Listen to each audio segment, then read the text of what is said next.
JÜRG DA VAZ wants to record the discussion. Is Sure. that okay? Yes. And I want to record it on tape also. Okay. Is that okay as well? He does a documentary on Gaza, life in Gaza, phase of the end or phase of the beginning of the conflict. No, it's, I would say, in the middle or in the context of the conflict, Palestinian-Israeli conflict. And there isn't anything promising yet that Israel will respond to the legitimate needs of the Palestinian people. Israel is still acting in commitment to its, in my opinion, illegitimate claims to Palestinian territory. As you know, Israel in 1970 invaded the West Bank and Gaza Strip and occupied good parts. And this was frank aggression against the Palestinian people.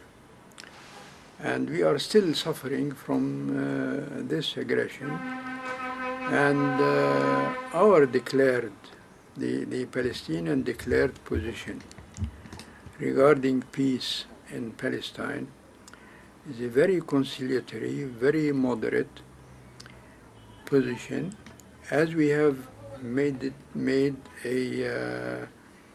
a formal statement that we need to establish a Palestinian state within the borders that existed in 1967, which represents less than 1/4 of Palestine. What more can we concede?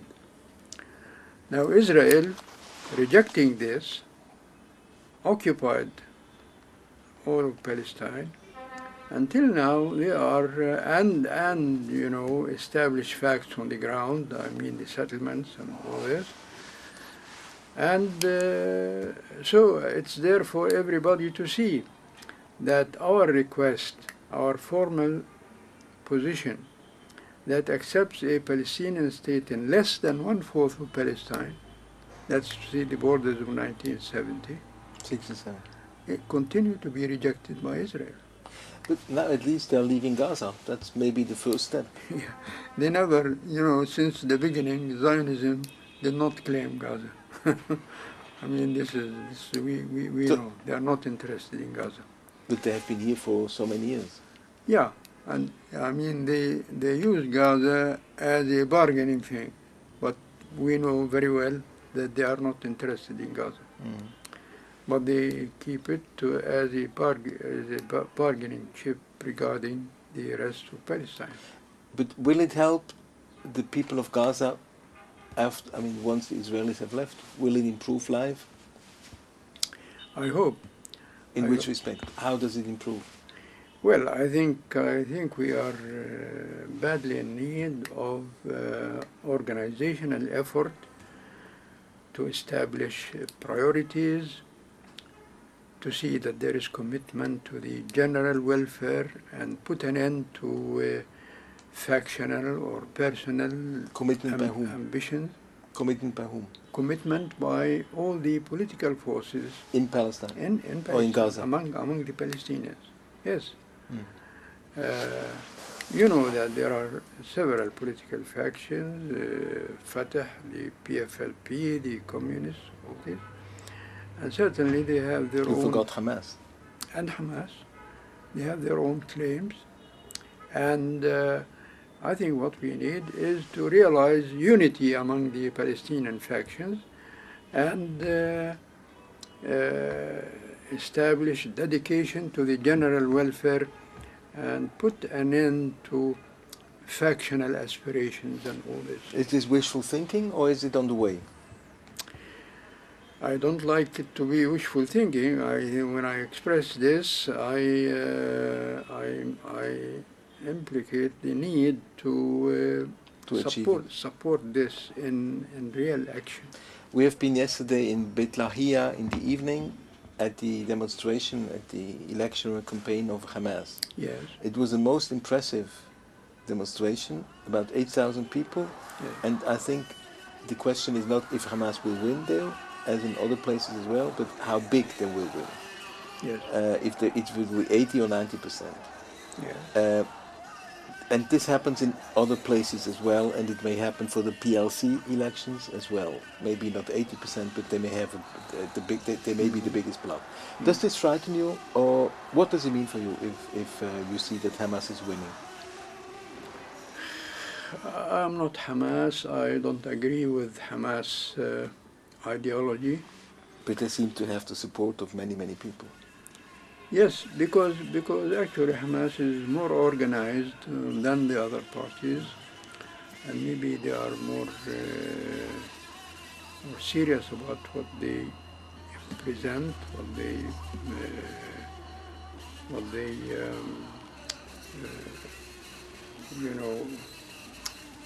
what they circulate and all this, and but really I hope is that, I mean, in the end, we exercise democracy, give a chance to the people to say their position, and this is what is legitimate and important.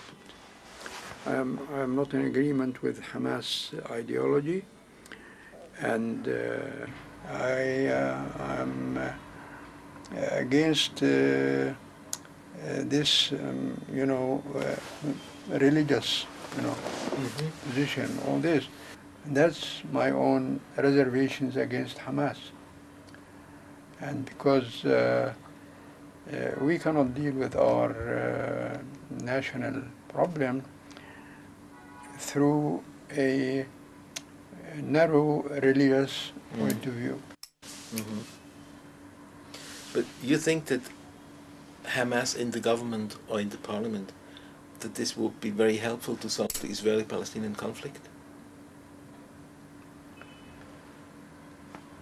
I don't need to see it as difficulty. I know that Israel certainly doesn't want to see Hamas in a position of influencing what's going on.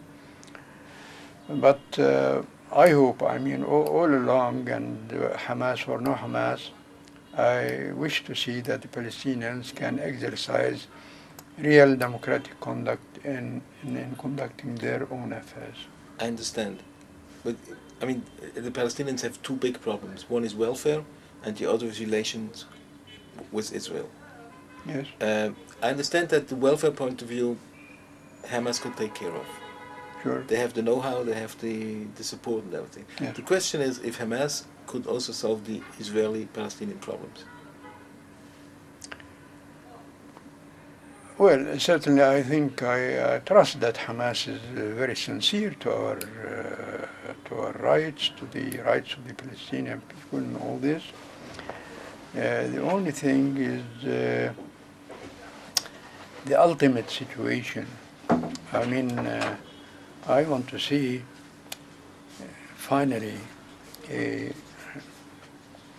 establishment of a Palestinian state that can deal with its own problems in a democratic way. I wish to see a Palestinian democracy. That's what I wish to see. Now, Hamas is going to be more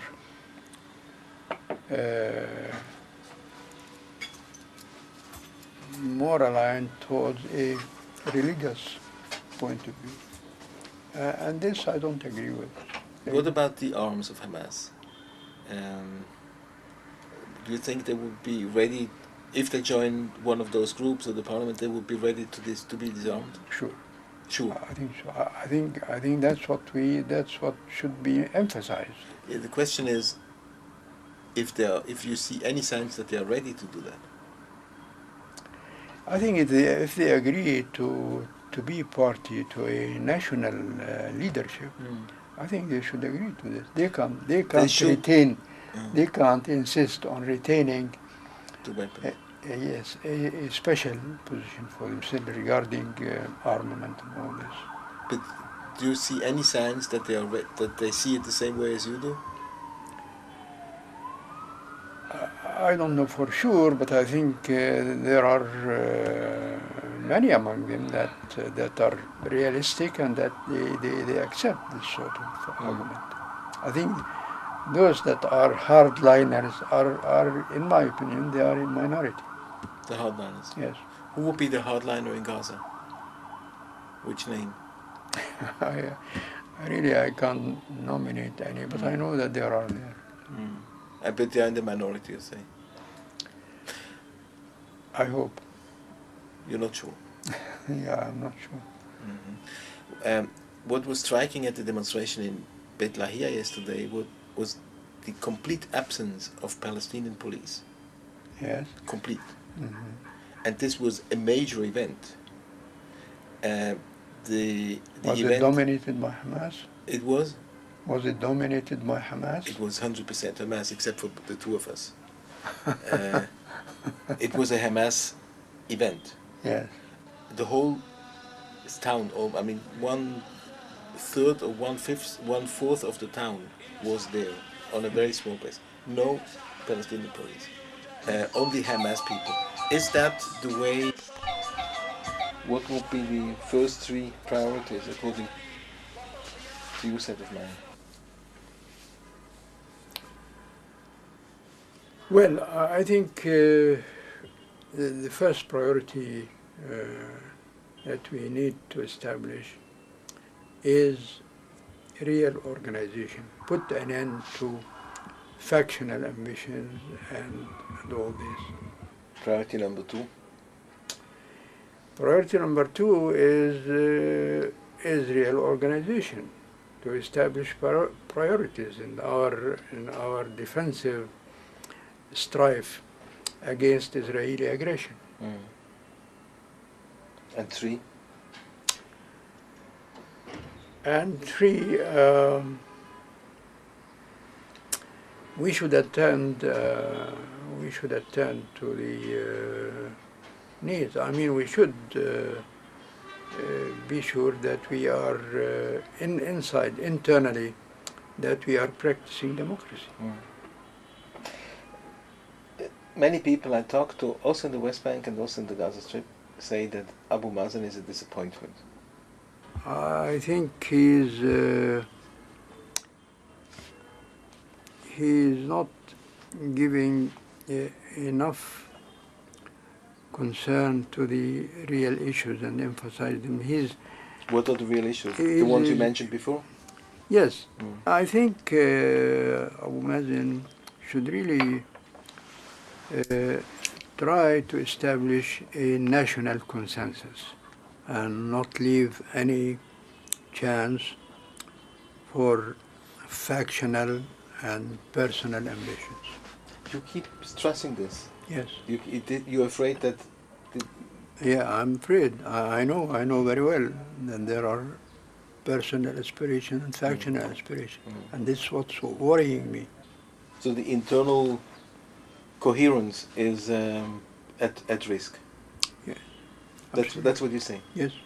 The Israeli presence is the thing that is dampening personal aspiration and factional aspiration. So the same, by the way, could happen in Israel. Sure. And once Israel withdraws, then the world is free for people to come up with that, and that's where it is. Okay. Very sensitive. So the impression that actually the same people are still around is right, and the consequences are rather grave. I can't say that if we replace them with somebody, things are going to improve. We have to go through an organizational process, which is actually,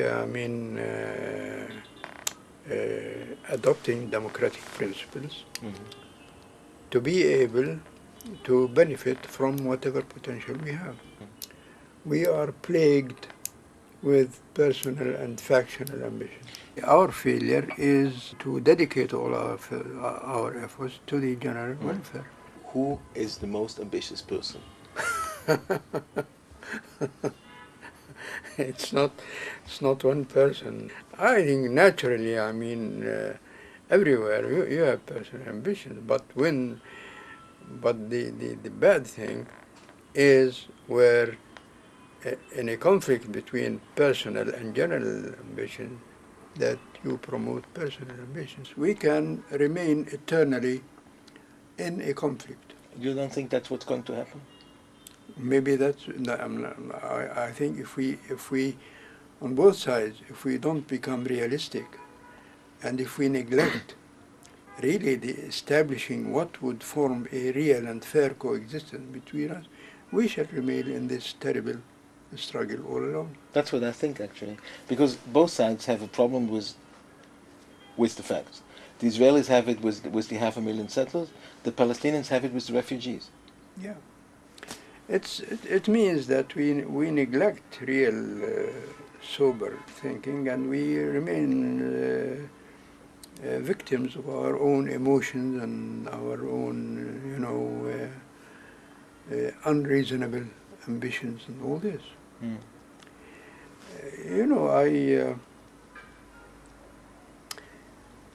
In my childhood, that is in the 20s. Where was it, by the way? My father was custodian of Muslim property in Hebron. Okay. At that time, there was a sizable Jewish community living in Hebron. And I remember, as a child, my father was caretaker of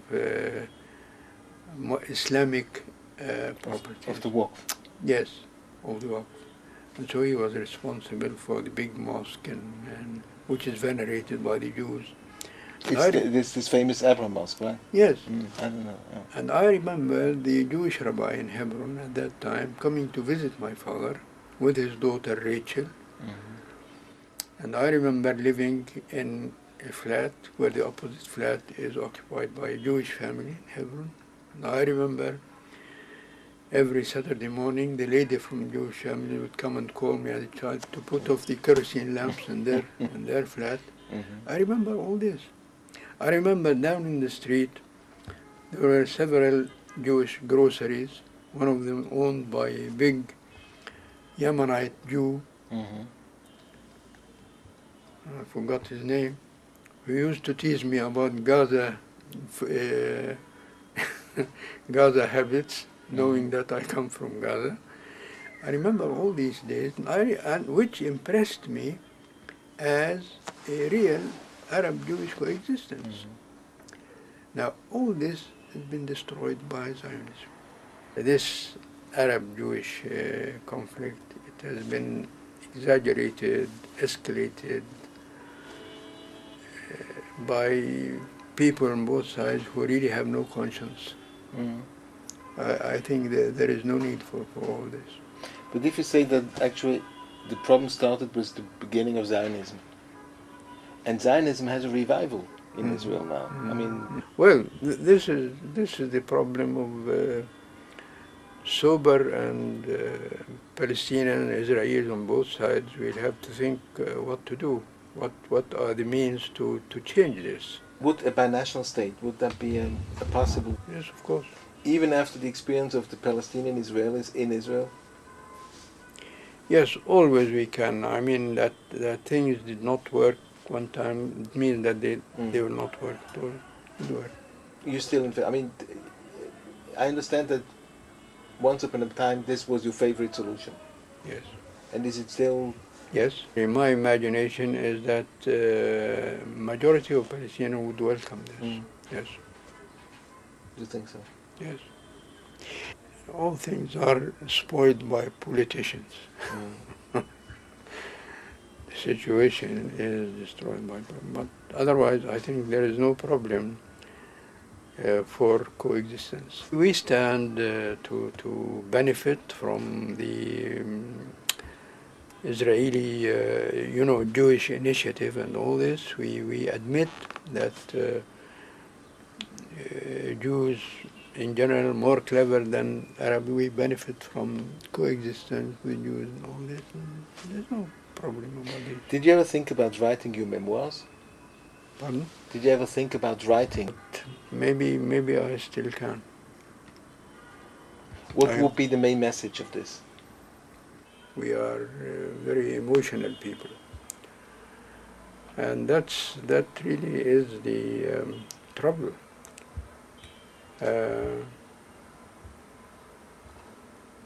You know, some of my best friends are Jews, and I almost got married to a Jewess, and so really it is a tragedy. I mean, that situations like this, and of course I know that from both sides. There are people who want to stir things and retain and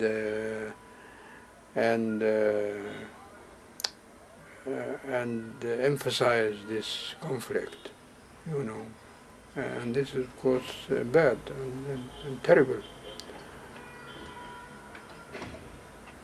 What will come up in the future, I think it all depends. If some new leadership emerges on both sides that will say enough for this conflict, and we have to find a way for real coexistence, all this, I don't know. I hope it will happen. Certainly it will not be during my lifetime.